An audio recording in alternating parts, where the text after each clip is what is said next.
ليه احنا كفلاحين ما نتجهش دايما للزراعات اللي تحقق لنا دخل وتحسن من دخلنا كفلاحين؟ ان معظم الفلاحين متعود ان هو يزرع برسيم وقمح وزراعات تقليديه العائد بتاعها بسيط.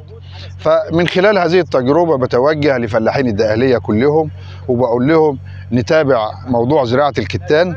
موضوع زراعه الكتان بصراحه بيحقق دخل كويس ومربح، وفي نفس الوقت تكلفته في العائد بتاعته بتعتبر مجزيه للفلاح ومربحه. خلال تجربه الكتان والوضع اللي احنا شفناه، انا حضرت بدايه زراعه الكتان مع الحاج احمد. الحاج احمد ده من الغربيه ويجي اجر ارض عندنا في الدقهليه، وانا عشت معاه التجربه كنقيب فلاحين، وجبت مجموعه من الفلاحين عشان يعني يبقوا قريبين من الحاج احمد ونقدر نعرض الفكره هنا ونشتغل في الدقهليه. الكتان بتزرع 15/10. التقاوي بتاعته معدل الفدان بياخد من 50 ل 60 كيلو تقاوي. التقاوي دي مستورده، الحاج احمد بيقول مستورد التقاوي دي من بره.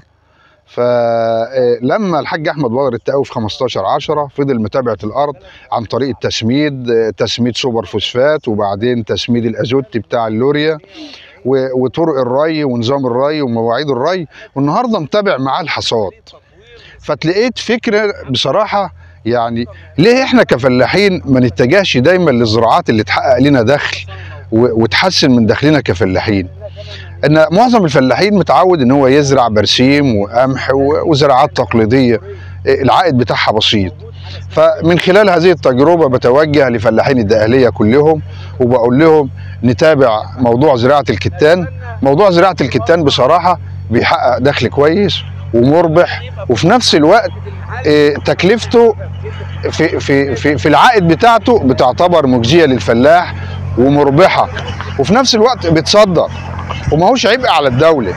بس هنا في حاجات انا بصفتي نقيب فلاحين وبطلبها من وزاره الزراعه. زراعه الكتان وشفتها على الطبيعه، معدلات صرف مستلزمات الانتاج للكتان عاملين له شكارتين ازوت.